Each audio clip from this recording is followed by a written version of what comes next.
And they put me in this housing area, and this is in the 80s.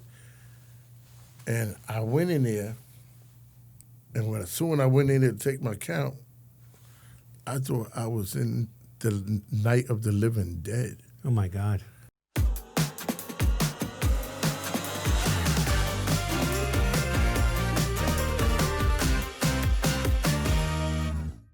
Before we dive in, it's important to remember that the information we provide is for informational purposes only. Every situation is unique, and decisions regarding your health or legal matters should be made after consulting with your own doctor or lawyer. Our aim is to inform and empower, but personal circumstances require personalized advice. Hi, welcome to another edition of Justice in Scrubs. I'm attorney Richard Hastings, and I am normally joined by my co-host, Dr. Jeff Michaelis, but he is under the weather with COVID today, so he will not be joining us. But today, we have a megastar with us today, and I'm so thrilled to have Leroy Ebron here. He was a corrections officer at Rikers Island, and we're going to talk about that and his experiences there. But on top of that, he has filmed a number of podcasts with Locked In with Ian Bick, and his reels have been viewed by over 20 million people. Yes. So we're going to talk about a number of those things. But first of all, welcome to the program, Leroy, and thank you for being here. No problem. Glad to be here. Let's talk about your background. You live in Brooklyn, New York. Yes, Brooklyn, New York. And you were a corrections officer at Rikers Island. Yes. Can you tell us about that? Yeah, I worked at Rikers Island for 22 years. I worked in one of the worst part of the jails, which was called the segregation unit, the Bing, the box. Some people call it the hole, wherever you want to call it. But that's when the inmates is locked in their cell 23 hours a day, 1 hour a rec. You know what I'm saying? And these guys supposed to be the worst of the worst, you understand? Come to stabbings, cuttings, assault on staff, stuff like that, you understand? And for those people that don't know, Rikers Island is an island off of Manhattan, and it's, I believe, a part of the Bronx, is it not? Well, I don't know about part of the Bronx, but I definitely know it's like in the Queens, Brooklyn area. Right. I think you have to drive over a bridge in Queens to get to the island. Yes, you do. And it is one of the largest penitentiaries in the country. Yes. And it's one of the most dangerous. Oh, definitely. So you worked at a place that was literally notorious. Notorious. Who are some of the people that were in the seg unit?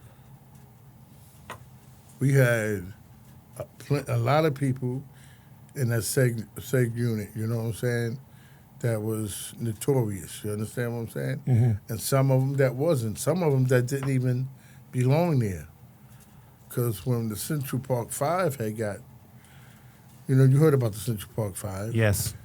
At that time, for what reason or another, they had nowhere to put them. They put them in our area for a little while. You understand? And that whole time, the guys was telling me, they was like, Ebron, we didn't do it.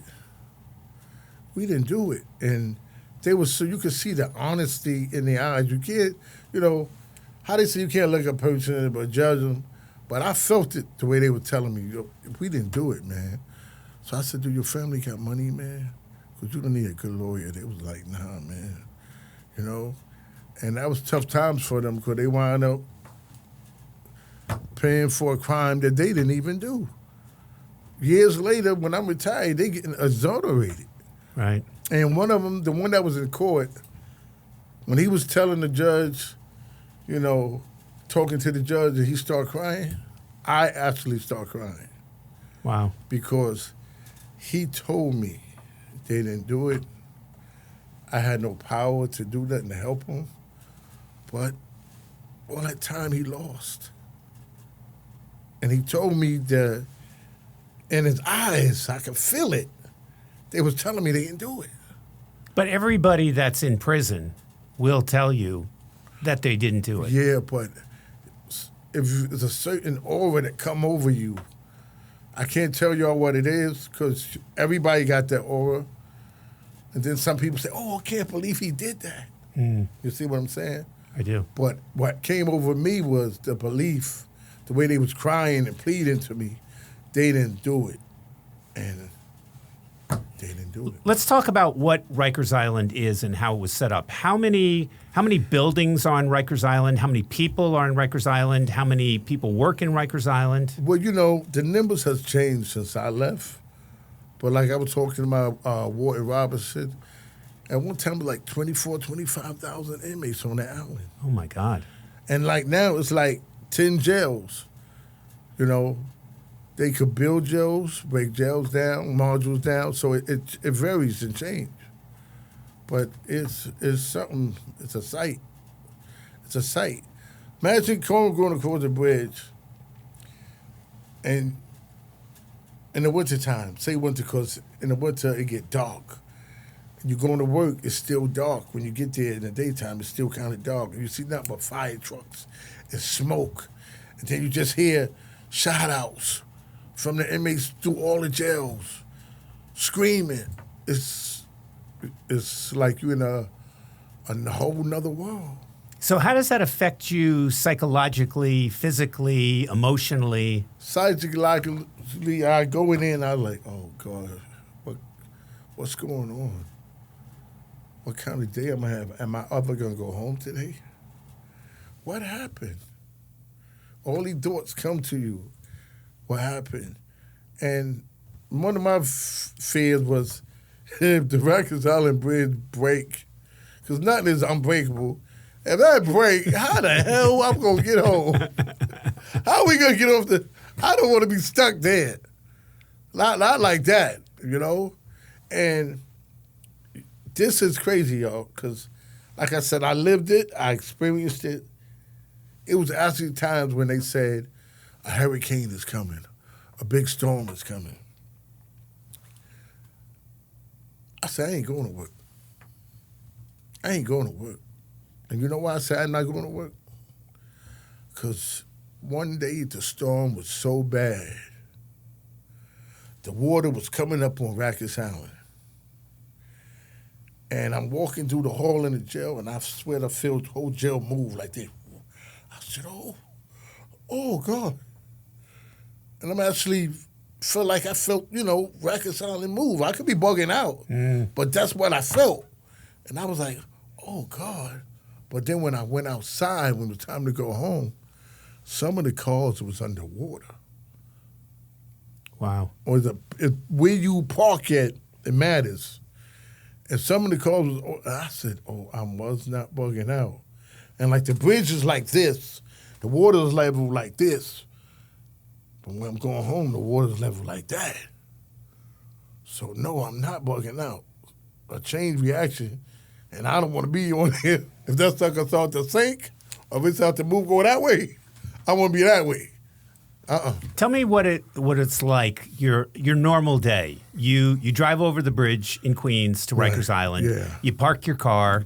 I'm assuming you go through all kinds of security. Yes, you go, when you park your car, see, I had a special privilege because I worked in the Bing, so other officers would have to park in the parking lot. But me, I could park with the wardens, the chief, and all of them because the area that me and my partners was working. We all could park right in front of the jail. But when you go in, you have to turn in your weapon. And then after you turn in your weapon, you go to your locker room, change your clothes. I always went to work but dressed already, so I didn't have to change nothing. I just go in there, and they got the scanner. Then you walk through the scanner. Let the scanner, if you clear, you good. If you ring, the officer's got to frisk you down and use the machine. And that's when you're able to enter the jail. And then do you have like a morning meeting where you're briefed by the... Oh, definitely. Warden Robinson, Depp Andrews, Depp Bailey, well, he became a chief too, Bailey. And I got to talk about Depp Nuzzo. I love you, Nuzzo, you out there. He was a big part of me too. And Depp Richards, there's certain people that I have to give them their props because I wouldn't be here today without their guidance and their schooling. Mm-hmm. So I always got to mention them. You understand what I mean? Sure. Always got to mention. And Curcio, little Curcio, he looked out for me too, so I have to give him his props too. You know. So you would go to a meeting and they would tell you this is what's going on? We go to roll call. It's called roll call. You go to roll call, and they will school you on what's going on, what happened that night, what to look out for, and if you need them, let them know. You understand? You know, and they giving you the current occurrences that went down, so you will be ready for anything that's getting ready to happen.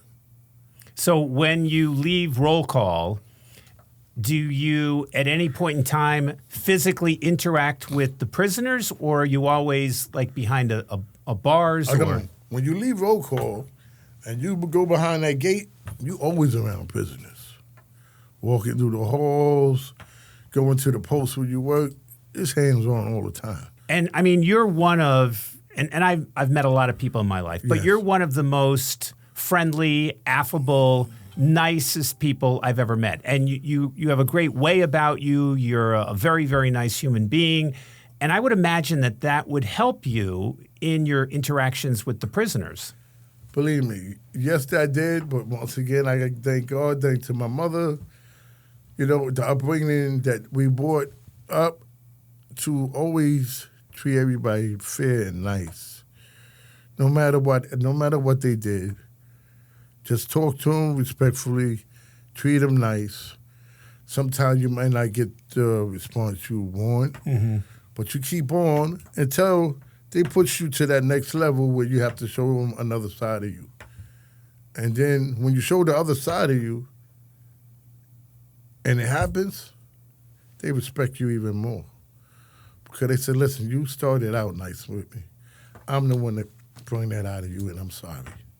So do you have a baton with you? Do you have mace with you? Okay. Do you have a weapon with you? What are you carrying? When you go in, they give you mace. That's what you got. You got mace. The baton itself is for when the bells is ringing and you got to run to a situation. Like an officer being assaulted, inmates are fighting, you got to go into a riot. You get the baton, you get the riot shield, you know, the mask, the helmet. That's when you go in with all that. But when you're going on your post, all you get is the spray and you get a panic button. So if you run into an altercation you can't handle, you press that button, it goes straight to the control room, it blows the control room, the whole jail up. It rings through the whole jail. Ring!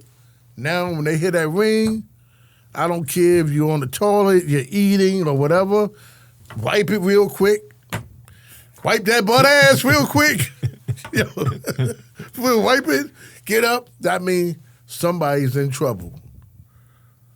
Go and help your partner or whoever, an inmate, a teacher, a doctor, anybody, you know, a teacher. When them bells ring, that means for you to get up and get out. Somebody need help. So going back to the fact that you're a very nice and likable and respectful guy, obviously you're going to have people there that are not at all interested in you being nice or respectful. Right. And I would imagine that you have seen, if you can call it that, evil. Yes. I mean, people that are just evil by their very nature. By their nature. And what happens when you come in contact with these people? Tell me you a minute. Remember this. You won't like me when I'm angry. You won't like me when I'm angry. The hawk. It brings the hawk out of you. And when the hawk come out, you can't control him. They got what they deserve. They asked for it. Now you're going to get it. And when that hawk come out, let me tell you something. You better not lose. You better not lose once that beast come out. Because if you lose, you might as well pack up and get the hell off the island. because your reputation going to be shot. And word travels fast, I'm sure. Like a bullet, like lightning. So do you go into or go onto the island every day with the expectation that perhaps something bad will happen? Oh, definitely. Definitely. Come on, almost every day, something bad happens. If nothing happens, that's a miracle. It was times I went in, because I worked a 7 to 3 tour. Sometimes it'd be like on the day shift. It'd be like 20 alarms, 25 alarms a day. That's only from 7 to 3. You know how many alarms that is? How many times the officers got to run up and down the halls, and them halls be like 2-3 blocks long sometimes. It's like every 20 minutes one of those is going off. Yeah, man, I tell you, and sometimes they back to back. So think about it, back to back. You ran to this alarm, you're taking care of this situation, but now another bell going off. So now the manpower is going to be shorter, because now some of them got to go to that one. And it goes on and on and on and on. Let me ask you about the people that are in isolation, that are in the SEG unit. Yes. So they're locked down for 23 hours a day. Yes. For 1 hour, they're taken out and they go into some kind of exercise yard. Yes, yes. Do you have conversations with these people? Do you become friendly with these people? How does that whole thing work? My per se, this is what I do, because that's my area. Every one of those inmates that come in my area, I take them in a day room like they're on a job interview. And I spend around 20 to 25 minutes get to know who they are. Why are you here, man? What's going on? Talk to me. This is my house and area. This is what I expect from you. You know, I tell them, you need a newspaper? I got the newspaper. You want a phone call? You get a phone call. You understand what I'm saying? I'm going to make sure you get everything you need when I'm here. When I'm not here, I can't promise you that, because everybody don't do what I do. But when I'm here, you're going to be all right. You don't have to worry about nothing. All I want us to respect each other. And if we got a problem and you don't like what you see or something, talk to me. Tell me. Maybe I can help you, maybe I can't. But if I can't help you, I'm going to find you some help. But just talk to me. And believe me, it works for me. It works for me every time. And when you say that, there's such power in those words, because these people are in the worst possible place, and you're saying to them, you're going to treat them like a human being. Yes. You're going to get them what you can get them. Yes. And you're asking them to respect you. Yeah. I think the challenge is that you're going to deal with a certain percentage of that population that is mentally ill, and that perhaps they can't understand that, or they can't put that into action, or they just want to be evil and harm you. I had some that came to, fuck that CO. I don't want to hear that shit, you know. No, I'm going to do what I do. This is me. This is what I do. I said, okay, I can understand what you're saying, but you don't have to be like that with me. I'm not like them. I'm not like the rest. I said, you will see that. Because that attitude that you're throwing me, that's not going to get you nowhere. I'm still going to give you what you're supposed to have. But if it was for me to give you a little extra, you won't get that. You understand what I mean? And then they come down and look. I said, all right, see, all right.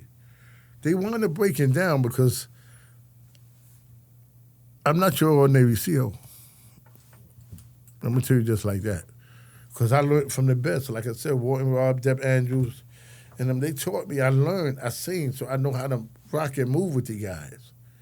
And I never changed who I was. When you got on the job in the academy, they said, listen, the friends you used to hang out with, they can't be your friends no more. You can't hang out with them no more. You can't affiliate with them no more. Me, out the window. There's no way you're going to tell me that.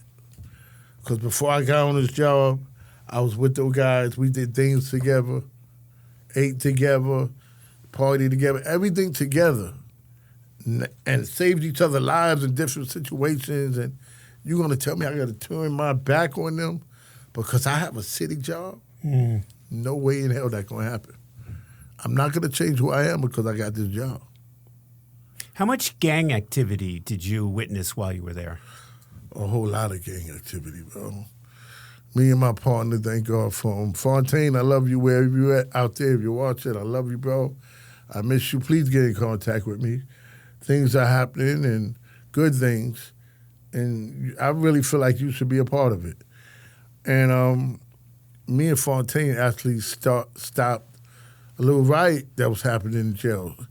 You know, he was Spanish and I'm black, and he knew how to deal with the Spanish guys, and I know how to deal with the black guys. It was either or. We could switch it back and forth. Mm-hmm. And at one time, they were planning a big riot, and I didn't even know nothing about it, but he knew about it. And he came to me, he said, Ebron, man, shit getting ready to go down, man. I said, well, he said, there's getting ready to be a war going on, man. And he said, if we don't put a stop to it, ain't nobody gonna be safe.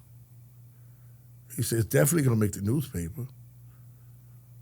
So I said, okay, Fontaine, you do what you can do on your end, and I'm gonna do what I can do on my end.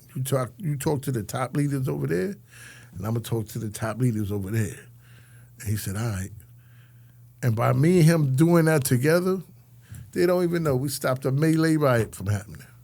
But me and him knew it. Wow. And they was expecting it, but it didn't go down. It didn't go down because me and my boy Fontaine. And then how much contraband would you seize or see come in there? And how are they getting different things in the prison? Contraband is tons of contraband. All right? They can make contrabands from breaking a window panel, breaking off a radiator, you know, going in the slop sink, breaking stuff off the wall, breaking the mop, bucket, teacher, social service, even another officer, a doctor will bring shit in. It comes from everywhere, man. Mm. That's why they got that scanner, because you never know where it's coming from. You know what I'm saying? It one time when I first started, it scared me to death. I came in because I wasn't ready for this. I came in and they put me in the module area. And the module area got it's like a little auditorium, you know the mods. You got like 60 beds, no cells. They're spread out. And they put me in this housing area, and this is in the 80s. And I went in there, and as soon as I went in there to take my count, I thought I was in the night of the living dead. Oh, my God. And We wanted to take a quick break to remind you about our sponsor, findagreatattorney.com. Dealing with the aftermath of an accident or injury can be overwhelming. And the last thing you want to worry about is finding the right lawyer.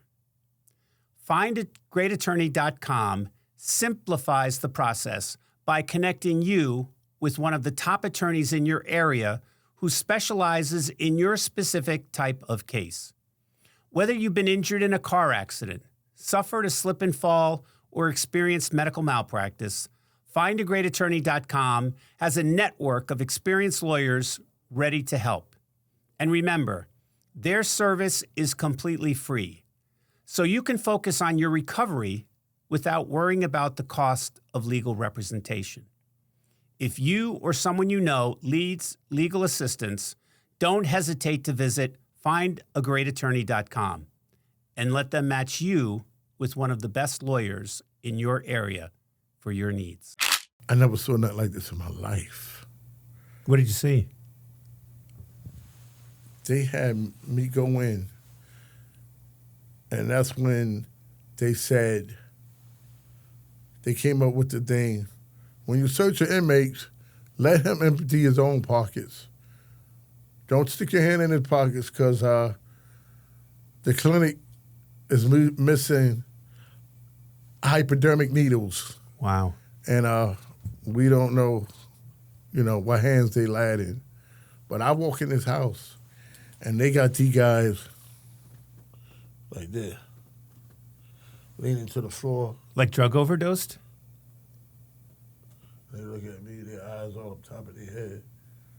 And I'm like, what the hell going on in here? Then I hear the shower water running. I go by the shower. Dudes is in the shower with the water hitting them, and they got the sneaker screen tied to their muscle and the needle sticking out their arm. Oh, my God. And they looking at me like this. And I'm like, and this is when the AIDS epidemic was really out there. And I'm like, oh, God, what's going on? So I'm like, they picked me, what's going on? So I go, and I'm walking through the mart, and then they got these group of guys. They standing together, and I don't like calling people junkies, but basically, that's the way I see it, And they're not scared. They got the needles. Mm. And they see me coming, they're going to try to hide it, but I see the plastic bag with the needles coming in, so they got the needles. And they know I see it, but they also know I'm young, I'm new. So they were like, want some of this, CO? Oh, my gosh. Just one hit, that's all it take. And he look at his buddy, we should hit him, right? We should stick him one time, right? They see me jump, they look at him. But see, they don't know I'm from the street. I ain't gonna play with you because you got that needle. But you better, you know what? Just like that record. When I was young, my father played, you got to know when to hold up, know when to fold up, know when to back up, know when to run. I said, I'm getting the hell out of here. So what I did was, I backed up, they was laughing at me. I went to the bubble, I told the officers, yo, listen, call the captain because I see the guy got some needles. Now, I'm talking to some experienced officers. They say, okay, we'll call them. Like it's nothing. Mm. Meanwhile, I'm watching them. They still talking. They ain't calling no goddamn body. And you think I'm going to stay in here for 8 hours knowing that these guys got hypodermic needles and he talking about, I want some, just one, You know what I did? What? I watched the coast clear. Back then, they had the school chairs, the iron chairs with the wood. I grabbed the iron chair and I threw it in the goddamn window. Bam! Broke the window. Oh! No, I said, what? I said, they threw a chair at me. They threw a chair at me. They were what? Now they ringing the bells. They threw a chair at me. They said, you all right? Come on, get out of here. Meanwhile, these guys so drugged up. They're like, oh, what's going on? So now the captain come down. The captain said, Ebron, what? They threw a chair at me, man. Yeah. But see, I messed up. I'm going to tell you where I messed up. Threw a chair, man. He said, come on, we got to get you out of here. Which one threw a chair? I don't know, but it came from flying that way, right? He said, come on, get out of here. You go out in the hall and walk up to the clinic, but backup is coming. So when they closed the door, I'm going up the stairs. I'm like, yeah, I got him out of there. And when I did, there was another captain in front of the top of the stairs. He said, boy, ain't nothing wrong with you. I said, oh, yeah, no, fool. I said, he's a fool. I said, yeah. He said, go in the clinic. So I went to the clinic. And my favorite doctor did, and Dr. Tula, he saw me. He said, Ebron, what happened? And I told him, he said, man, you did good. He said, because that's a methadone house. He said, he don't know why they put me down there. Mm. But that's a methadone house. And he said, some of them guys down there do got AIDS.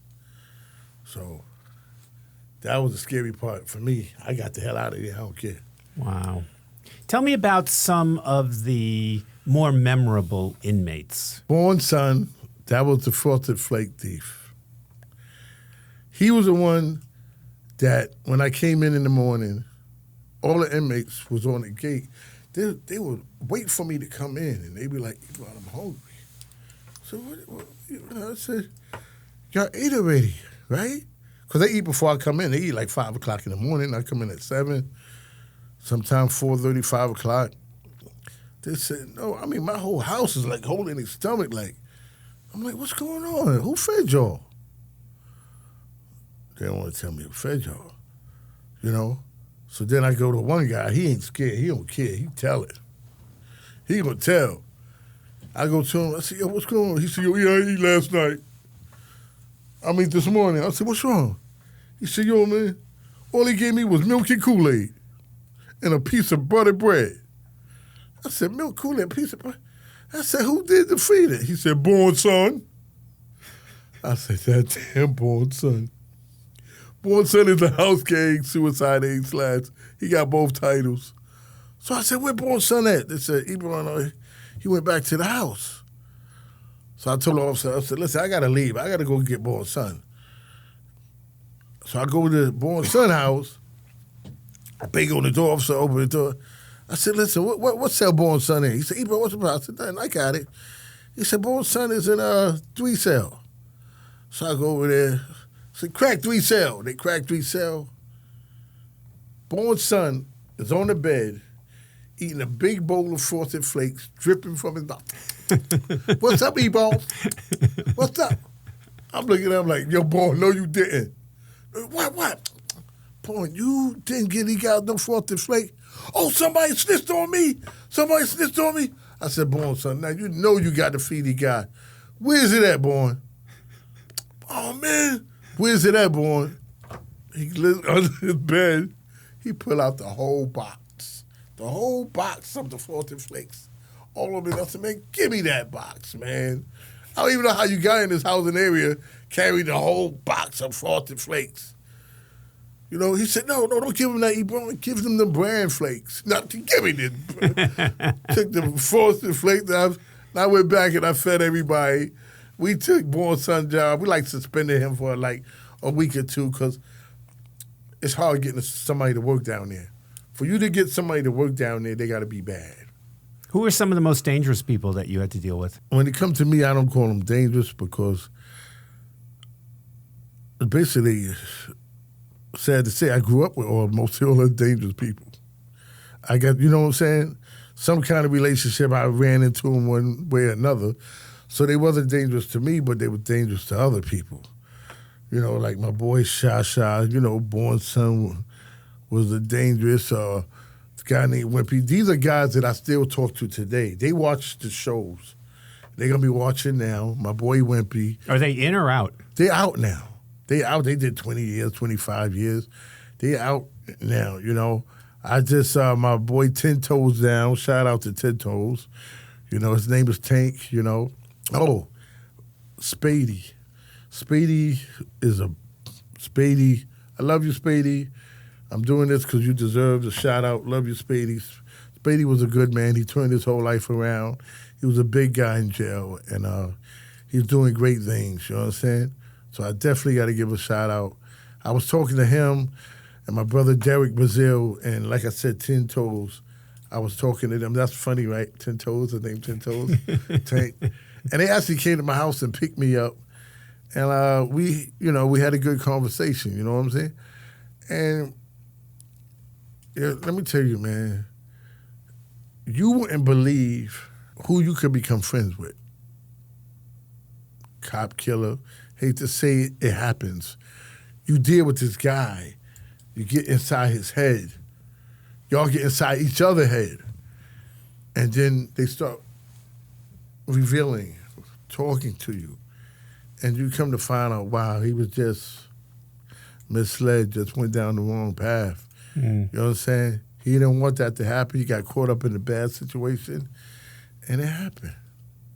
You know what I mean? But what's interesting is the fact that you're in with these people while they're prisoners, and then when they get out, you, I guess in large part because of who you are, right, and how respectful you are, right, and how friendly you are, yeah, that they continue a relationship with you. Listen, I got guys right now that came home from 27 years coming to see me and thanking me for taking care of them while they was in there.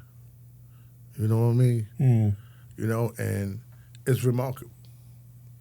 It's remarkable. And I would think that most people that are on the inside, that are treated with respect and with dignity like like you're doing, Right. that you're going to establish some kind of a relationship with them that will allow you to do things that perhaps others might not be able to do and would command respect for them in such a way that you might not be as fearful of some type of harm. Yes. Because there's a lot of them that came home, and they already told me, they said, Ebron, when you ever start your own, we would go on yours. We ain't going on nobody else's. But we'll do it with you. You know, even my boy Shaquille, he even told me, you know, and Shaquille was one of the big guys out there. And he even told, matter of fact, he's writing a book.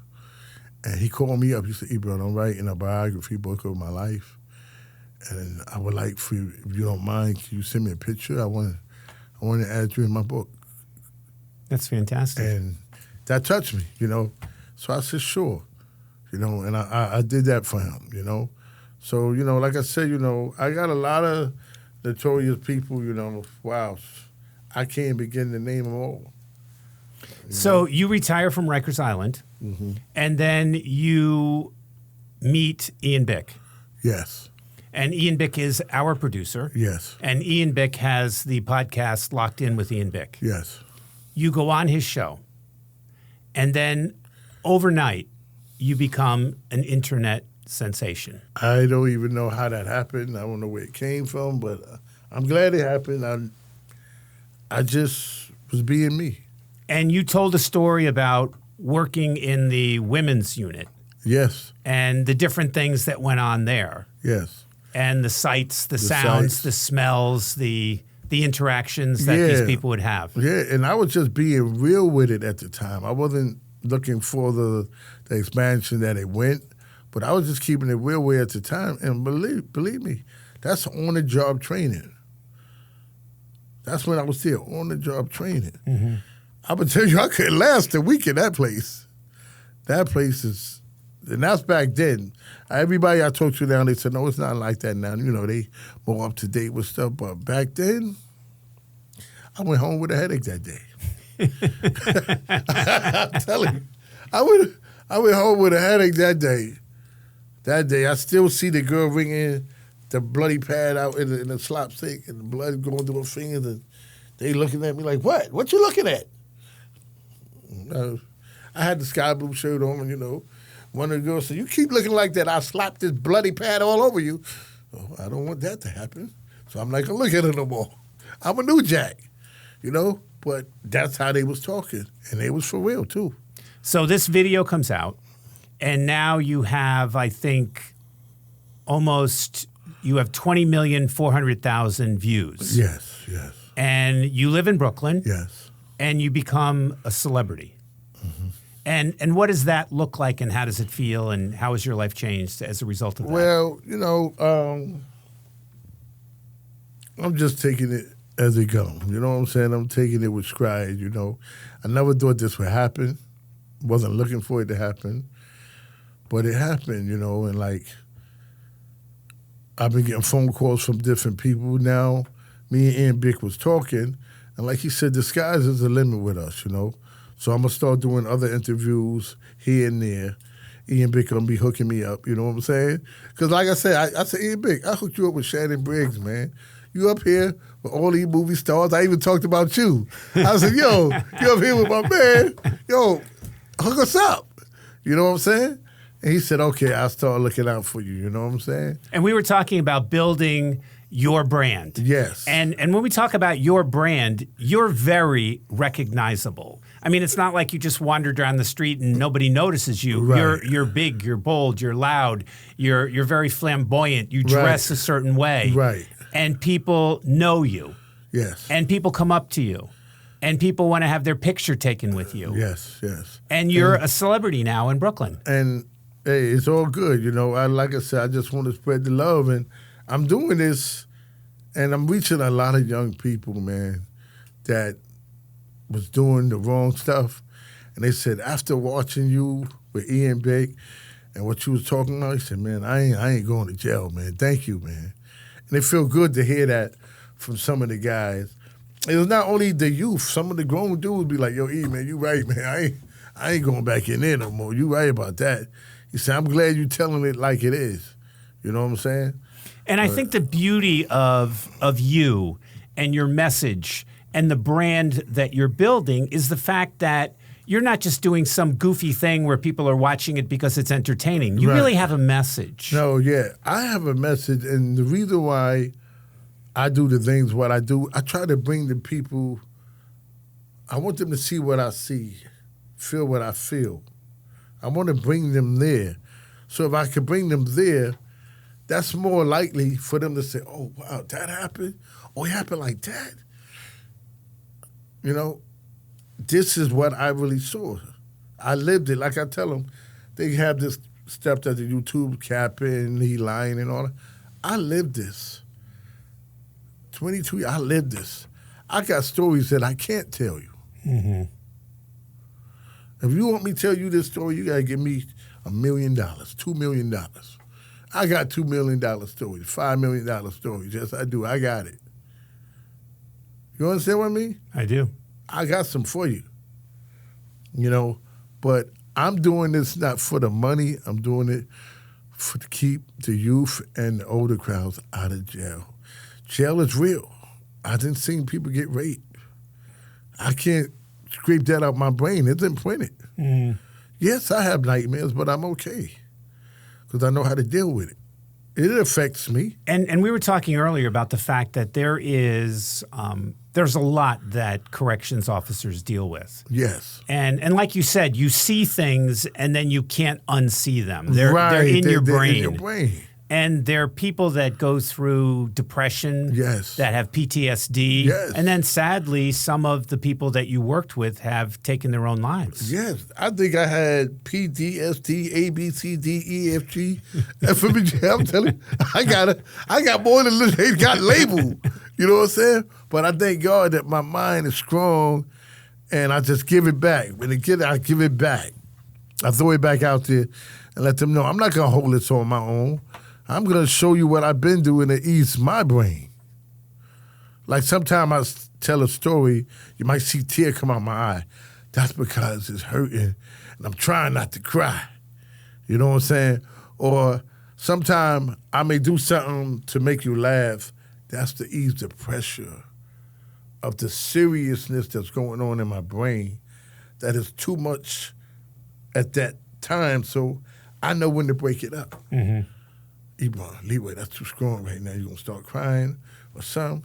You don't want to do that in front of people. So try to ease up a little bit. So I try to throw another story to ease my mind, then I come right back. Because it could go like that. So the things that you experienced, yes, people might see once or twice or 3 times in their life. Yes. These horrible, horrible experiences that yes, affect them in a very deep and meaningful way. Yes. You're seeing these perhaps 1 and 2 and 3 times a day. Yes. Over and over and over. And I can't imagine that you get used to these things. I mean, you see a rape once, you see a rape 100 times, it's still incredibly violent and horrible. It's crazy, man. It's crazy, you know. It's like, I'm going to do this thing with Ian Baker. I give you a little sneak peek. New inmates come in, and they be giving out sandwiches, cheese sandwiches, all right, butter sandwiches. And they got these group of guys over here playing jokes because they know the new guys don't know no better. And they throw some shit on the sandwich. Ugh. And they say, yo, hurry up, eat that before the CO come. And they don't know no better. Until the aroma hit them.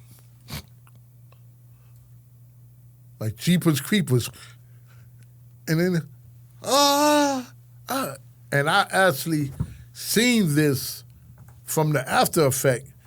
After he done bit it in his mouth, and I looked at him, and he go, and all of them are laughing. They done gave him a shit sandwich. And he got the milk, and and yo, that's the most horriblest thing. And that dude said, I'm gonna get y'all. I'm gonna get y'all. And they wound up getting them. Stabbing them up and everything.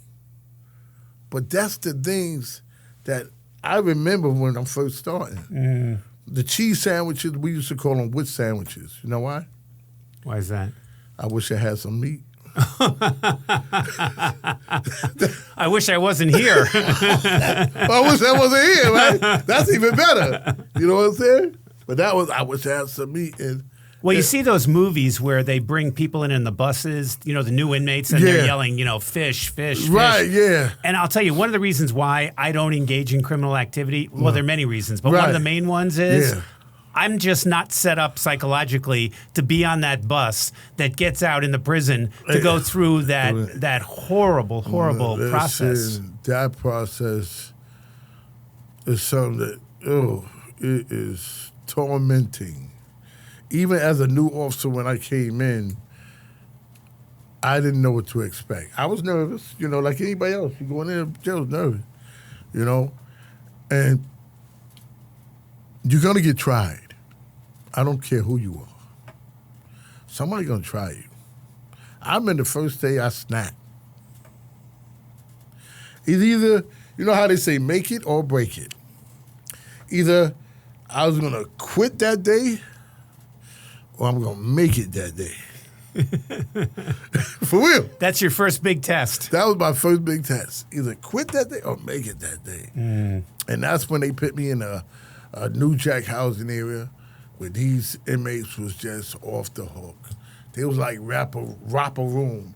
They was running all over the place, jumping on, slapping people, putting toilet paper on their feet, lighting a match, setting on fire. See a guy running down with his feet on fire and all kinds of stuff like that, having magic shave. That's when they used to have magic, put the magic shave. We wake up, he ain't got no eyebrows. And I'm sitting there, I'm seeing all this. And then they start throwing a roll of toilet paper. I ain't got a roll of toilet paper. They playing football. They throwing it, boom, boom. And I'm seeing it go over me like that. And it kept getting closer to me. And I said, that toilet paper better not hit me, y'all. And I'm letting them do the bull crap that they doing with the toilet paper. They already know I don't play that fire on the toes and I ain't doing that. You ain't doing that because I'm watching them. But they doing that toilet paper closer and closer. And they trying to be funny. And I already told them, don't let that toilet paper hit me, y'all. And I'm sitting there. And I could, and don't you know, one of them threw the toilet paper, and it hit me right in my head. And when it hit me in my head, excuse the French, that's when they know they just fucked up. My whole, no, for real, my whole demeanor, brain I just snapped.